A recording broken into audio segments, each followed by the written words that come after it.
The last full length started to delve into doing more acoustic stuff, but it's maybe 50-50 with acoustics and, you know, the washed out guitar, you know, distortion, delay, reverb sort of stuff. And I think, well, with the second record I started to use acoustic guitar, but just minimally, and I kind of brought it in more and more, and then I got a really nice acoustic guitar, and it kind of, it's the only instrument I've ever had that I've really felt one with. I mean, I'm not a virtuoso or anything, but it's just comfortable, you know, I can sit with it and, you know, just kind of wrap myself around it, and, you know, I like to, you know, certain notes you hit or combinations of notes, you know, they resonate well with your whole body, you know. And anyway, so the acoustic stuff has become really predominant, and I've become more interested in subtle nuances and textures within a good song, or more of a song-based piece. I don't know. It was funny because playing at Stormy Records yesterday, ran into Warren DeFever, and I hadn't seen Warren DeFever in a few years, and so he asks me, you know, so what are you working on now? He didn't hear the set. He asked me what it sounded like, and I told him it was me on acoustic guitar, and he was really surprised. So I think when this one comes out, I think people, it's been so long, I think people are going to be shocked that it's really minimal, and it's really a lot of acoustic guitar. So I hope it isn't a turn off, but we'll see.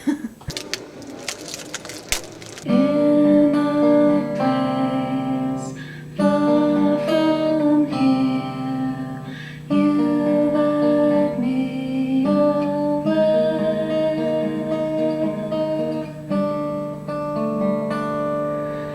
from my love into a dream. Now I'm lost forever.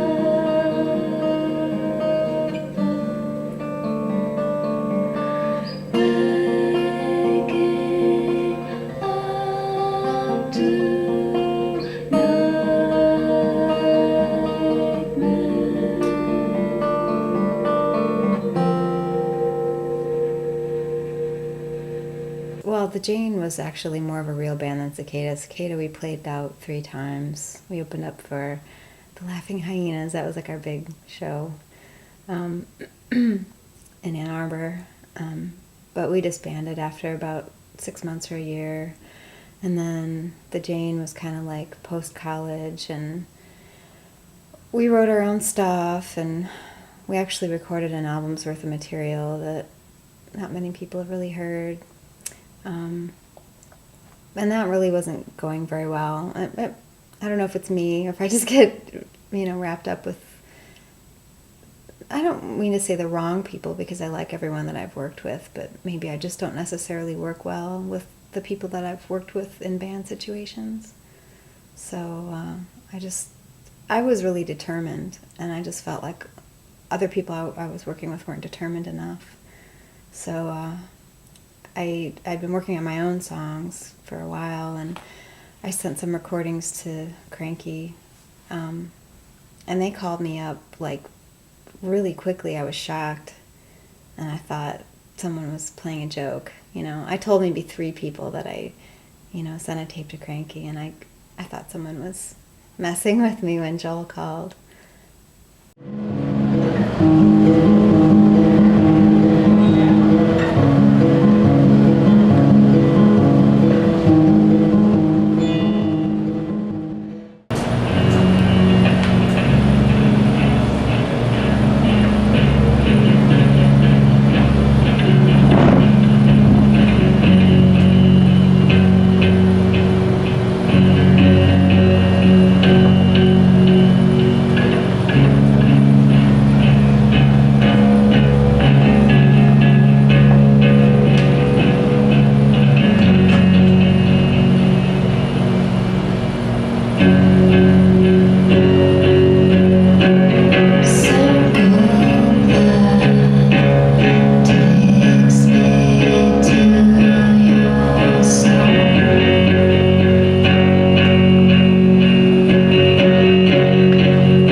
I've written, all my own material.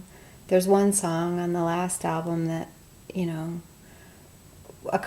of the members of the Jane was involved with. But as far as, I do most of my own stuff, and in the early days I don't think I had as much self-confidence. I wasn't really, when you're first getting into it and you're not a confident person, it's more like shock of, oh wow, this is being offered to me and I really want to do it, but I don't really know how. So like doing it with Alan was really great. Alan Sparhawk, recording the first couple of albums with him, because he really, I don't know, just helped me with my confidence and stuff like that. And, all those songs were mine, and he helped flesh them out, And I did play most of the guitars on my first two albums. Some people think that, well, I don't know what she plays and what he plays, and, he did a lot of really great things, but, I don't want to discount any of that time because it was wonderful, but it's really hard. I still can't shake it. People still, to this day, compare me to my work with Alan, and that was so long ago. That was like 7 years ago almost.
It was so weird when No Stom got a hold of me, because I knew Cloud Dead. I liked Cloud Dead a lot, and then I get this letter when I'm in England working with Dave Pierce on the Clear Horizon stuff.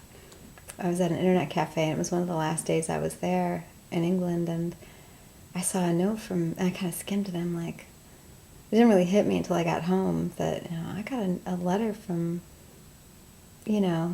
David Odd Nostom, and it was just really weird. So it kind of, it's easier for me to work with people that I connect with on other levels than music. And all of the people that I've worked with, I think that we have a lot of similar values in life and things like that. It's hard to work with strangers, really. I don't know. This is my violin uke. It's also called a ukulele, depends on the maker, but it's a instrument they made and sold door to door. A guy would come and say, check this out, and they have songbooks that come with them, and they're numbered, like the letters, like a B is a 3. The chords are numbered too, so in the little songbooks you play, it's like play by number instead of paint by number. But you can bow it like this.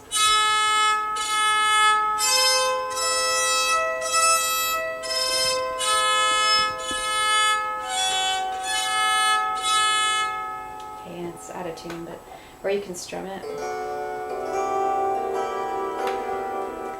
Yeah, it's a lot of fun.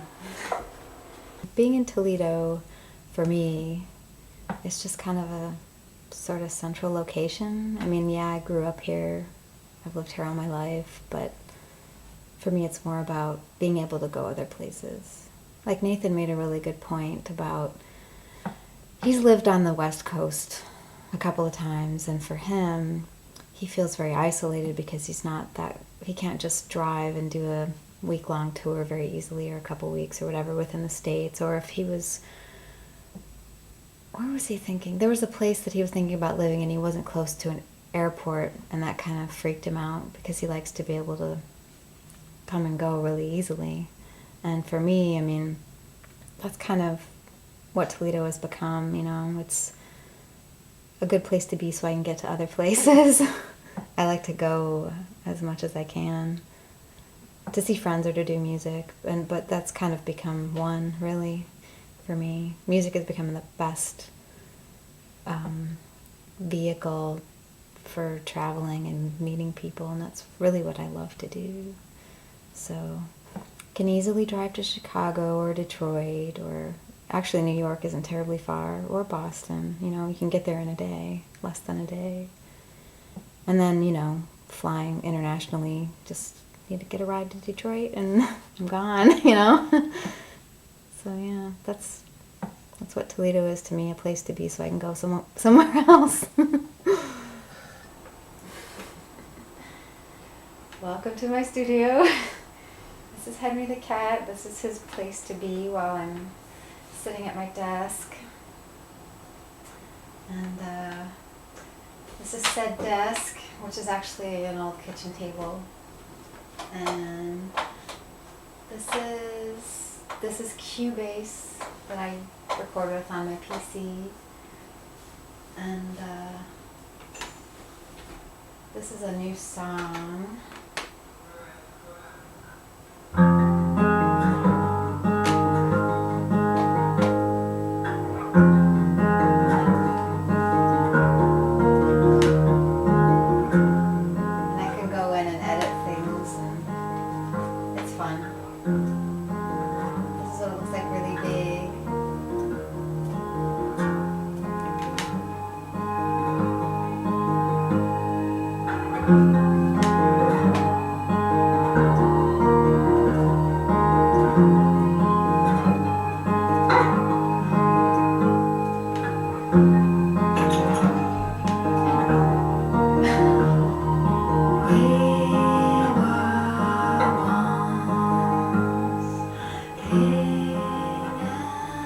I like to have pictures of my music friends with me. This is me and Dave Pierce in England working on a song. And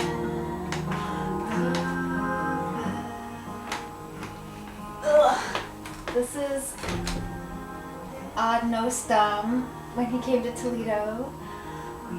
And the little black and white picture is Nathan from Rivulets and Jesse Edwards. And that's me and Jesse as Northern Song Dynasty. And this is Rachel and I in my bathroom doing our Eau Claire promo pictures. So I like to have my friends around me, including my cat friend, when I work on music.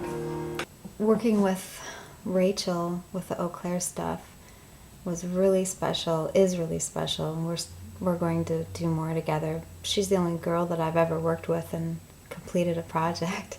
There's one other girl that I worked with ages ago, and you know, it didn't really go anywhere, but it's different working.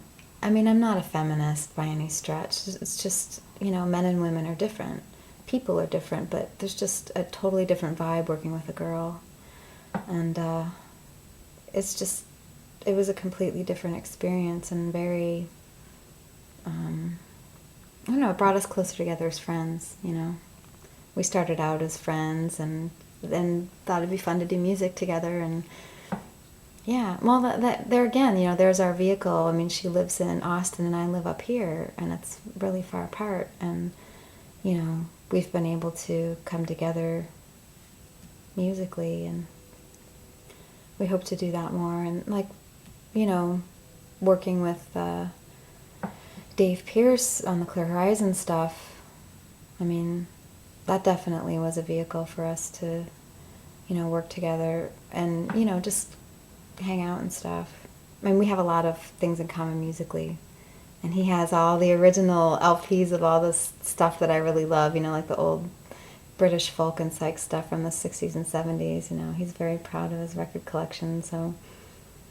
But it's weird, it's almost like with those collaborations, the music is definitely a focal point, but it was a byproduct of a friendship, in a way.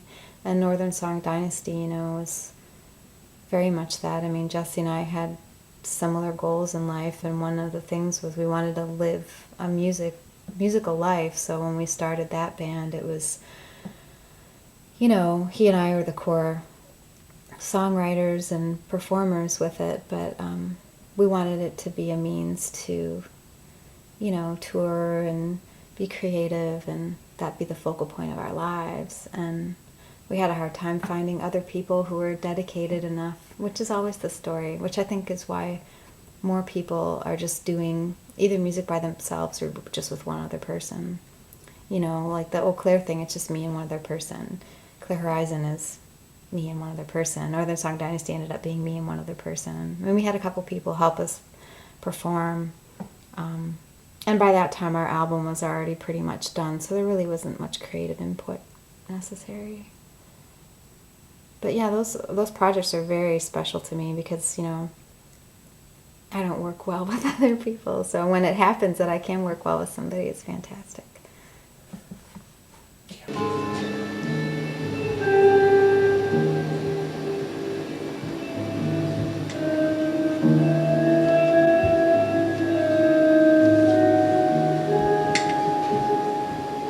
This one is called In Dream. It is on our special tour EP that we put together just for this tour.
Now, recording with Rivulets was a lot of fun. We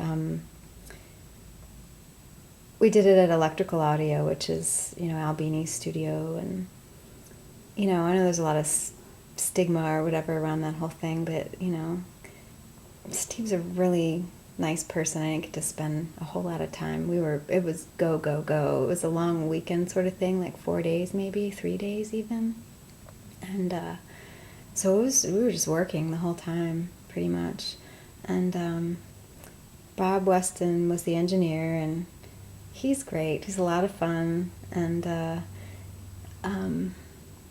Chris Brokaw from, well, he's his own entity now, but, I was all enamored because, here I am on a recording with, the original drummer from Codeine, and I'm a huge Codeine fan, so it was like, I had to get that out of my system at first. When I first met him, it was like, I just have to tell you, I'm a huge fan, and get it out of the way, and then, okay, now you can get to work and just hang out. And anyway, yeah, and Christian from Rachel's was there, and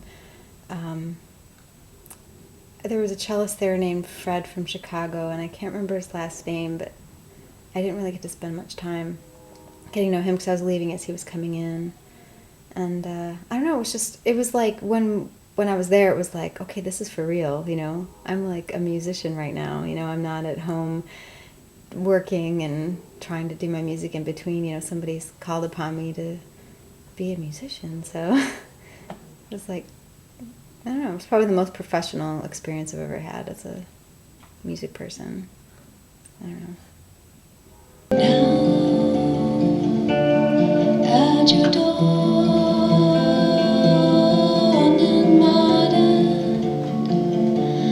back for more with its fingers in your mouth, the familiar on your tongue, and its blood under your skin, its intentions in your hand. Take from the night, give it back, run and hide. Take from the night, give it back, run and hide.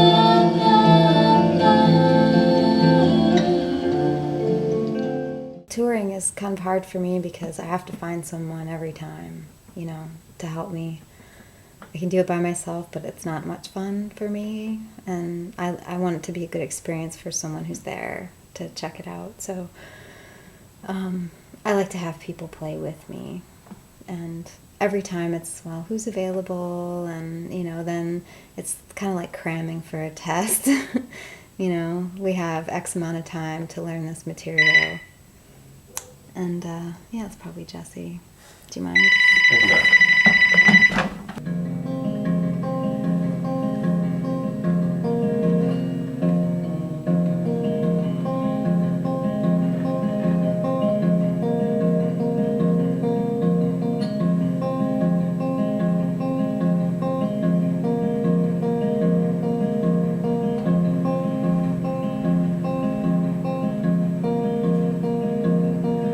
The world is so full of it.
and I will love you through bad. We will fly high.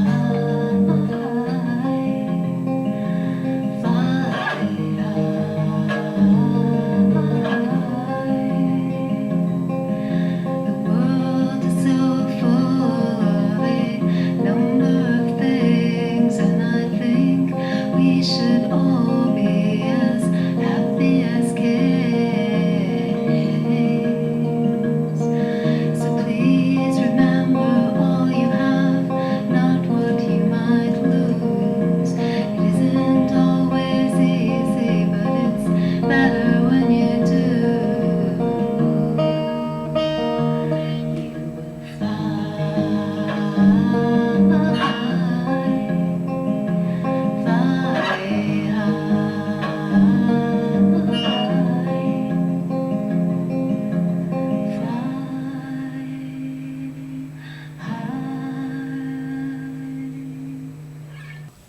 When I have people play with me, I ask the people that I ask to play with me, I ask them because I respect and enjoy what they do, and I want a bit of them in the live set because I think it's really boring. If you're going to go out and do live stuff, you don't want to regurgitate your record. No one wants to go out and hear your record. They've already maybe bought your record or downloaded it or heard it somewhere, but they don't want to hear. Most people don't want to hear the same thing. Anyway, so I like to have a bit of them in it, and I don't tell them what to do. I like them to come up with their own thing. Maybe I might say, maybe that should be a little noisier, or maybe you don't want to play here, maybe you should just be quiet at this part, or, it's a collaborative thing. It's a creative process in itself. It'd be boring for anyone, me or the person playing with me, to play note for note exactly, what I tell them. Boring.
other bands that can help you play when you're a solo artist is ideal. And I was really lucky with Nathan and Michael, Rivulets and Drekka. They're also solo artists, so we're 3 bands going out as 3 people, so it's very small. I mean, it's just the right number of people to go out, you know. And they were able to help me. I mean, they did much more for me than I did for them.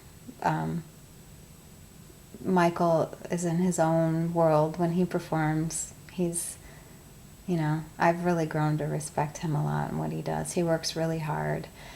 And Nathan helped him play a couple songs on the tour, and I might have sang on 1 or 2 of Nathan's songs on the tour, but they were basically helping me out a lot. They were each playing 2 sets a night, you know, their own and then mine. And I was really lucky that they wanted to do that. I mean, can you imagine? I mean, that's great. But we rehearsed for maybe 3 days before we went out, and knowing their music and knowing them and them knowing my music, you know, it makes it really easy, you know, because if you're already familiar with each other and what you do, then it's just a matter of finding it on your instrument and going.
When that VPRO session was set up, and I think Michael did that, Michael and or Annalise Monserrat, I thought, wow, you know, because it's almost like, it's not quite like the Peel sessions, but it's up there, you know, it's an honor, because they don't just let anyone play, and you can't do it all the time. I mean, they like to have fresh, new things. So, I don't know, I felt really lucky to have the opportunity. And they're very professional there, but they're also really easygoing, and they want you to be comfortable. And, you know, Barry, who did the sound engineering, Nathan was really excited to be there. I mean, he'd done a VPRO session before, but Barry engineered one of the Swans albums years ago, so I think he actually had Barry autograph it. Was it him or Michael? One of them. I don't know. Anyway, yeah. And then being interviewed, it was really funny. It's being interviewed by, I think his name was Jan. He had his recorder, and he would ask me the questions in English, and I would reply, and then he'd say something in Dutch.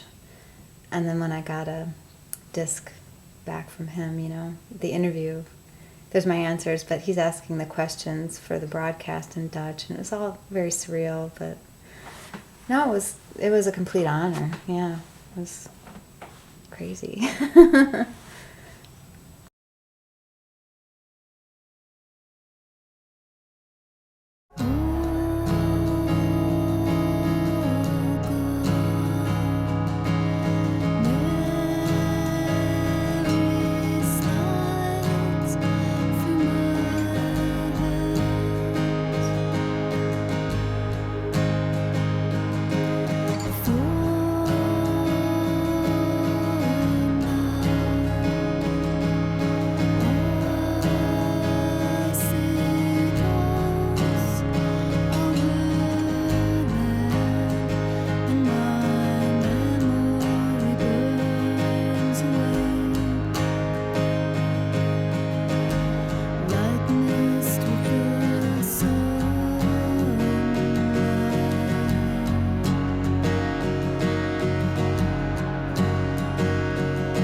there's only so far you can go with a 4-track.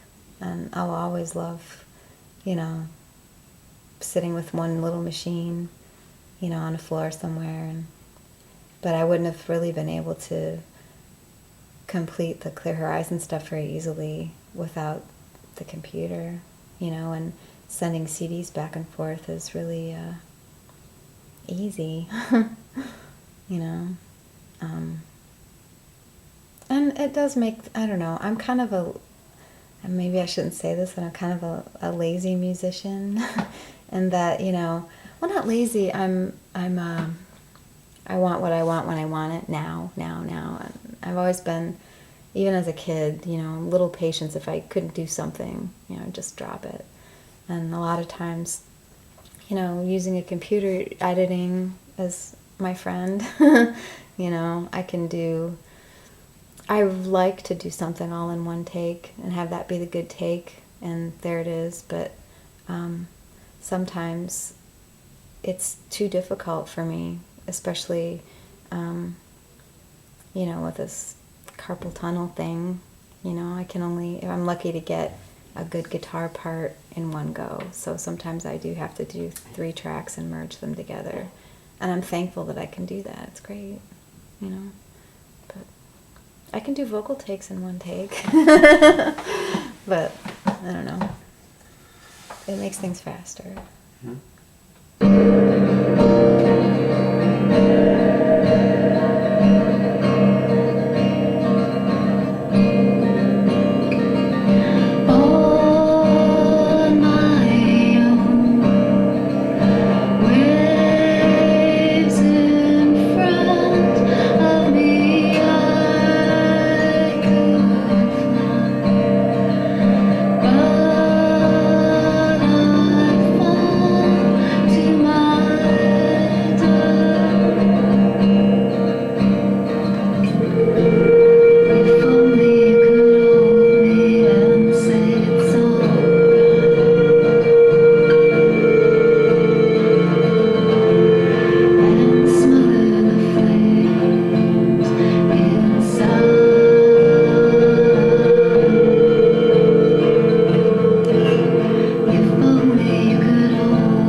Well, I'm not a big fan of the remix. The whole concept of a remix in my world. Gabe, the cat. I guess maybe I'm a little too controlling in nature, and, you know, I think that if, you know, someone says, oh, yeah, you should let me mix your record, that, you know, immediately in my head it's like, so you're thinking my stuff needs improvement. You know, there's room for improvement in everything, pretty much everything. But, no, at the same time, though, it's flattering, you know. But, I mean, I'm in a point right now in my head where I feel like I need to conquer something within myself. So to do it all myself, and whether it comes out good or not, you know, I won't be able to tell for a few years after it's done, because that's just the way it is. I can't be done with something and think, wow, that's the best thing I've ever done. You know, it's like, I need to have a few years away from it before I can look at it good.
We